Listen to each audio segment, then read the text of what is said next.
Պարոն Շարմազանով, ինչպես եւ ենթադրելի է, առաջին հարցս հետընտրական Հայաստանի մասին է։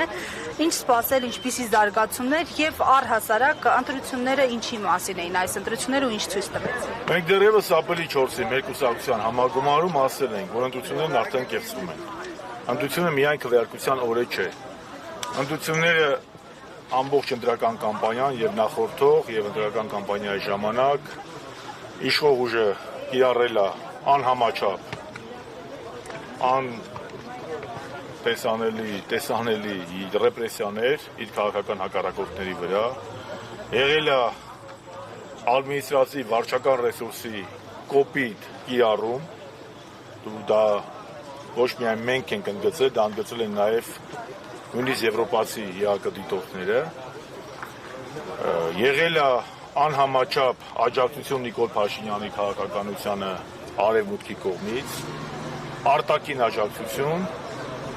եւ կալանավորումներ,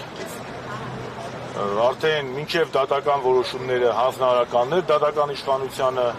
եւ բնականաբար եղել այն ինչ որ սպասելի է լինել,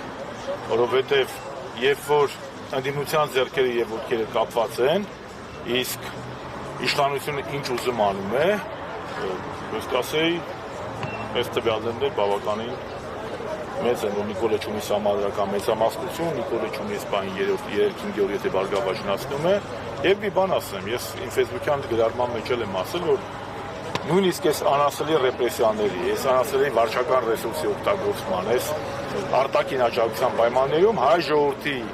ընտրության մասնակցած մեծամասնությունը 50+%-ը ոչ է ասել Նիկոլ Փաշինյանին։ Հիմա իրանք իշկամած ծափ տան, գոռան, իրանք չէին ասում, որ համադրական մեծամասնություն են հավաքեցին։ Ժողովուրդը ոչ թե այո ասել, այլ ոչ ասել Նիկոլի Հայաստանի ադրբեջանացման քաղաքականությանը։ Մնացածը արդեն կտեսնենք ընդդիմադիր ուժերը, նրանք ովքեր որ մասնակցել են պարլամենտական ընտրություններ, հիմա հաշվարկա գնում, ամսի 14-ին են սպասում կենտրոնական ընտրական հանձնաժողովի որոշմանը վերջնական, այն ժամանակ կտեսնենք, ես հիմա չեմ ուզում հապճեպ գնահատականներ տամ, թե ինչ պետք է անի ընդդիմությունը։ Ես կարծում եմ, որ մանդատ վերցնելը չի խանգարելու փողոցային պայքարին։ Ասիկը եթե Նիկոլին ուզում են փողոցով հեռացնեն, փողոցային պայքար անեն, մանդատն է խանգարում։ Ինչպես ասել եմ 21 թվականի ընտրություններից, որ մանդատ վերցնելը ճիշտ է, խորհրդանական ընդդիմություն ունենալը ճիշտ է, տենց էլ հիմա եմ ասում։ Խորհրդանական ընդդիմություն լինել չի նշանակում պայքարից հրաժարվել կամ փողոցային պայքարից հրաժարվել։ Օրինակ, եթե բացատրեն, որ մանդատները չեն վերցնում,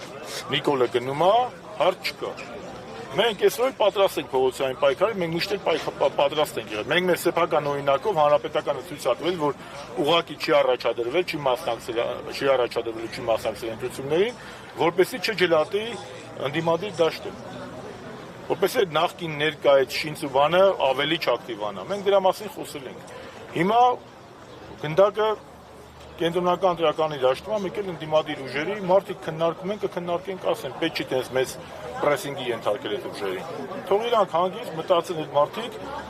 եւ ուժեղ Հայաստանը, եւ Հայաստան դաշինքը, եւ Բարգավաճը, եթե աստվածտանցնի, իրանք կքննարկենք, ասեն, փորձառու ուժեր են, փորձառու գործիչներ են, ազգային մարդիկ են կորոշեն։ Պետք չի հիմիկվանից պրեսինգի ենթարկել այդ մարդկանց։ Մեկը ասի վերցրու, մեկը ասի մի վերցրու։ Պարոն Շարմազան, եւ վերջին դիտարկումը, թեև հանրապետականը չմասնակցեց ընտրություններին, բայց ընտրությունները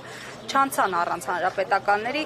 հատկապես իշխանությունները էլի բոլոր հակադրությունները ձեր հետ էին անում։ Տեսանք նաեւ այլ շրջանակներ վերջին օրերին ակտիվացել են եւ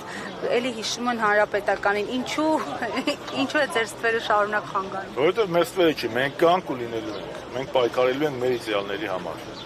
Ու բոլոր այնազգային ուժերի հետ միասին, ովքեր որ գտնում են, որ Ղարաբաղյան շարժումը ճիշտ շարժում է եղել, որ Ղարաբաղյան շարժումը ծնել է Հայաստանի երրորդ հանրապետությունը, որ անկախության հռչակագիրը դա մեր անձնագիրն է եւ ծննդյան վկայականն է, եւ մենք իրավունք ունենք հրաժարվել այդ արժեքներից ու Հայաստանը դարձնել վիլայետ կամ արևմտյան Ադրբեջան։ Պայքարը շարունակվում է, իսկ ով ասում, որ պայքարը պետք է հունիսի 7-ին շարունակվի։ Քաղաքական գործիչները պետք է իրենց իդեալների համար, իրենց գաղափարների համար պայքարեն։ Իսկ նրանք, ովքեր որ քաղաքականության մեջ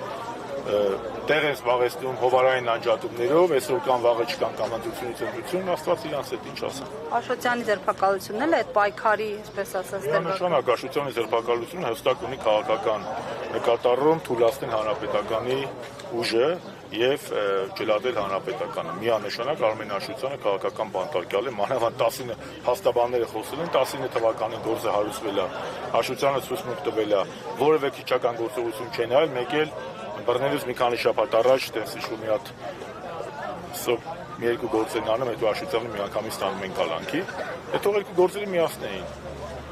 Ակնհայտ է, չէ, որ սա ունի քաղաքական ենթատեքստ, միանշանակ։ Հասկանալի է, շնորհակալություն։ Եք հասկանում, որ դուք այն տարբերակին եք կողմ, որ ընդդիմությունը պետք է վերցնի մանդատները, միևնույն ժամանակ սկսի փողոցային պայքար։ Ես չեմ ուզում ասեմ, ես ինչին եմ կողմ, ինչին եմ դեմ, ես ասում եմ, ես չեմ ասում, որ փողոցային պայքար եւ ճնշում կարելի է գործադրել իշխանության վրա, միայն արտախորհրդարանական կարգավիճակով կամ մանդատներից հրաժարվելով։ Ես ասում եմ, մանդատը պայքարի վնաս չէ։ Ընդդիմության մանդատը Նիկոլի դեմ պայքարին վնաս չէ, սա է այն կարծիքը, բացի իրենք պետք է որոշեն։ Ես եւի կողմնակից եմ, ոչ թե կանգանում։ Բաժանորդագրվեք Արմաթ մեդիայի ալիքներին սոցցանցերում։ Հետևեք մեզ նաև Armat Media AM կայքում։